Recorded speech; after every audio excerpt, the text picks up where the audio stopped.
Très bien. Mais nous sommes habitués sur Internet, on voit tel pasteur avec... bon, il faut que je cite, hein, c'est connu. On est habitué quand tu te connectes, même les contenus que tu veux pas voir. Tu vois les pasteurs tels avec Eliane, tu vois Michel Bakel, des choses que, je sais pas, vous êtes aussi pasteur. Et qu'est-ce que vous pouvez conseiller au ministère de Pétentique? Ils peuvent restreindre aussi certains privilèges à d'autres personnes ou parce que là, l'Internet congolais est pollué. Bien, bon, je pense que d'abord, je ne parlerai pas de personnes, mais je pourrais peut-être parler des faits. Je ne peux pas parler de personnes. L'Internet, comme tu le dis, vous voyez même ce que vous ne voulez pas voir. Je vais comparer l'Internet à la rue publique. Quand nous sommes dans la rue publique, il y a des gens qui se chamaillent à gauche, il y a ceux qui s'insultent à droite, il y a d'autres qui se battent là-bas, il y a d'autres qui volent. Vous êtes en train de passer. Vous voyez tout ça parce que c'est dans la rue publique. Mais tout dépend de ce que vous voulez voir. Si vous vous arrêtez pour observer ce que vous observez, libre à vous. C'est un peu l'Internet, on ne peut pas restreindre, c'est chacun qui choisit. Quand je sors de ma maison, je m'engage sur la voie publique. J'ai une destination, j'ai des objectifs. Alors si je dois m'arrêter à tout événement de rue, je perdrai mon temps. Et en fin de compte, je serai déçu et je rentre à la maison sans avoir atteint l'objectif. C'est pareil avec Internet. Quand vous passez votre temps à regarder ce que vous voulez regarder, si ça n'accorde pas avec vos objectifs, vous passez votre temps. Et puis il faut se le dire que pour ceux qui travaillent, quand vous êtes devant Internet, dans Internet plutôt, vous pouvez passer toute une journée sans avoir rien fait, mais vous êtes sur Internet. Oui. Et là, c'est très dangereux. Et vous terminez la journée sans un résultat. Alors, ça dépend de ce que vous voulez voir.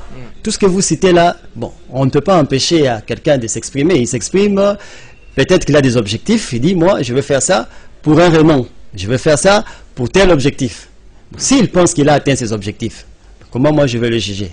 Je le jugerai par rapport à quoi? Parce que lui, il a des objectifs pour lesquels il a fait ça. Sur 100% du portion que je donne, les Congolais utilisent abusivement l'Internet à combien de pourcents selon vous? Je ne saurais pas donner les statistiques parce que je n'ai pas encore fait des études là-dessus. Vous êtes internaute aussi, et oui. Informaticien, programmeur web aussi. Oui, oui, je n'ai pas fait des études là-dessus. Je ne saurais pas donner les statistiques. Mais bon, dans la couche de la jeunesse, en tout cas, je peux estimer à près de 80% des jeunes qui utilisent abusivement l'Internet. 80%. C'est une estimation. Et c'est une opportunité que les Congolais perdent chaque jour. Exactement. En mettant les mégas comme vous dites là. Ils ne perdent pas chaque jour, ils perdent à chaque heure. Oh là là. Parce que le temps, c'est l'argent. Perdre une heure, c'est perdre beaucoup. Alors, comment bien utiliser l'Internet? D'abord, il faut se fixer des objectifs, savoir ce que vous voulez, ce que vous cherchez dans Internet et orienter vos besoins. C'est utiliser l'Internet comme un support pour atteindre vos résultats, enfin vos réalisations, vos rêves, vos objectifs.